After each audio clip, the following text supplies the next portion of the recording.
You know, there is one thing that does worry a lot of people about Donald Trump, including me, even though I do want him to become president again of the United States if the alternative is Joe Biden. Why does Trump say so many nice things about dictators and strongmen like Russian President Vladimir Putin, the war criminal? Like these examples from before Putin invaded Ukraine.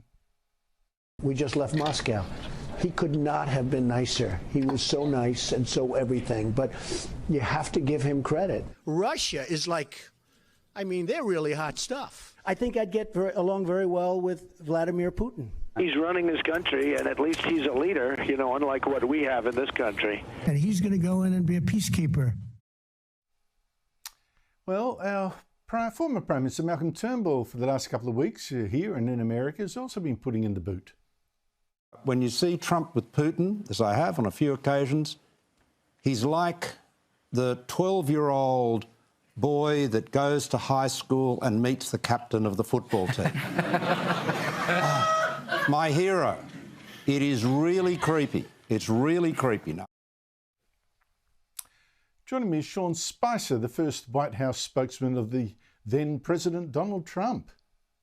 Sean Spicer, thanks for your time. Sean, I don't normally credit CNN as a good source for anything, but can I quote from a story it's just published? To Donald Trump, Hungarian strongman Viktor Orban is fantastic. Chinese leader Xi Jinping is brilliant. North Korea's Kim Jong-un is an okay guy.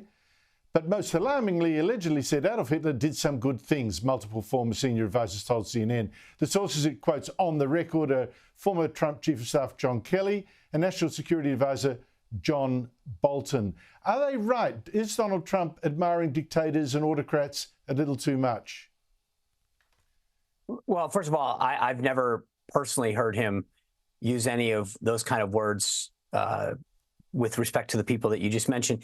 But let's just say that two things can be true at the same time. Somebody can be a very smart person, but be very evil or mean, do very bad things. Right. And so there's a difference. How Trump is describing them, if you take things out of context, I can say I really like such, or I think so-and-so is a smart person, but they do bad things. As I said, let's be clear. I mean, two things can be true at the same time.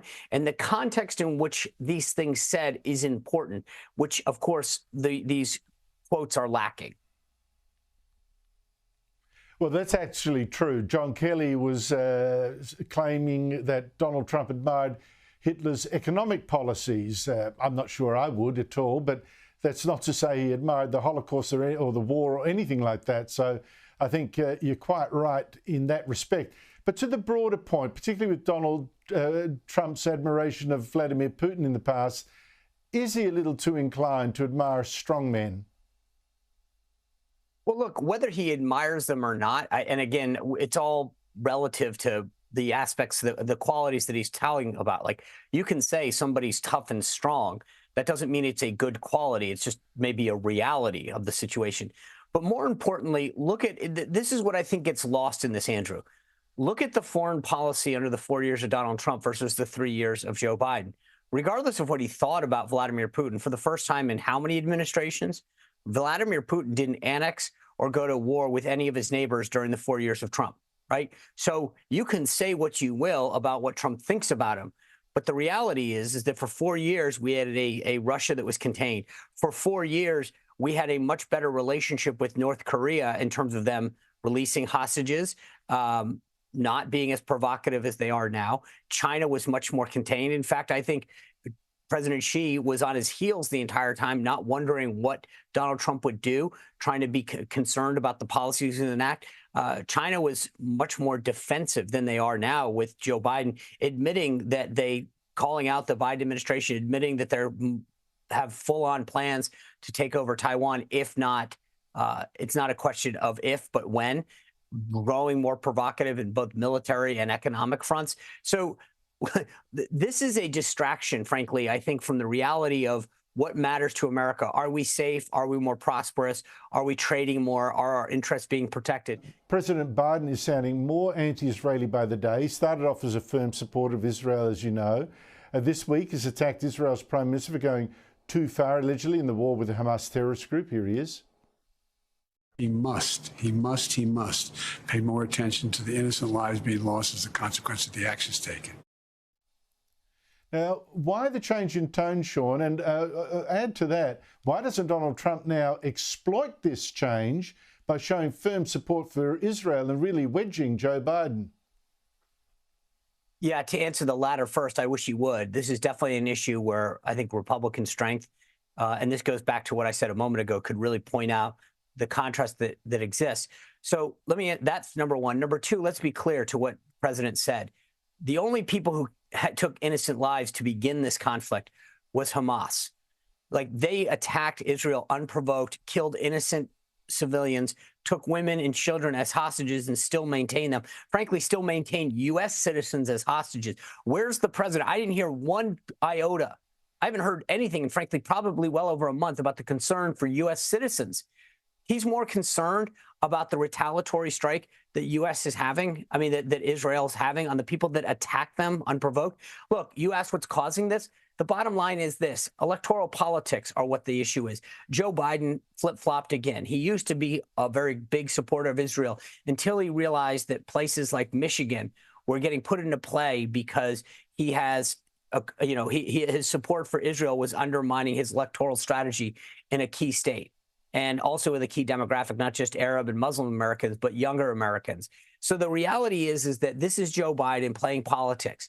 The old Joe Biden would have stood firm with Israel, but because, we're in an election year, he can't, and his base is creating massive problems for him.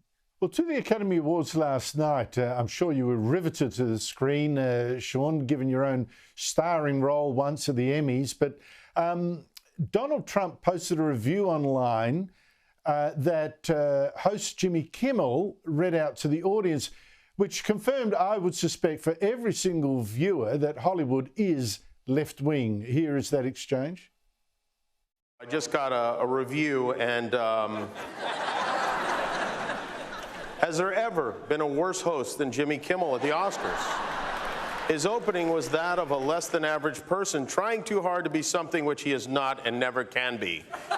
Get rid of Kimmel and perhaps replace him with another washed-up but cheap ABC talent, George Slopanopoulos. He would make everybody on stage look bigger, stronger, and more glamorous, blah, blah, blah, make America great again. Thank you, President Trump. Thank you for watching. I'm surprised you're still, isn't it past your jail time?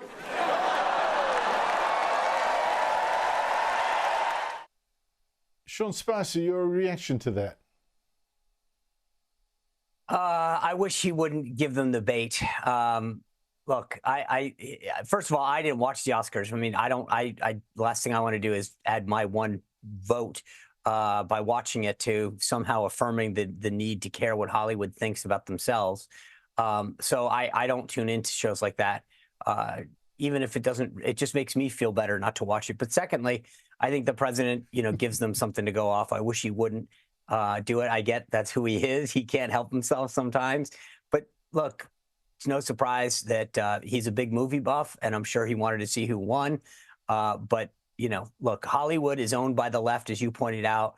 They hate folks on the right, especially what we stand for. They suppress content of stuff that frankly does much better than it talks about Sound of Freedom. There's a new movie, Cabrini, out. All these movies that actually are good, wholesome movies, they suppress.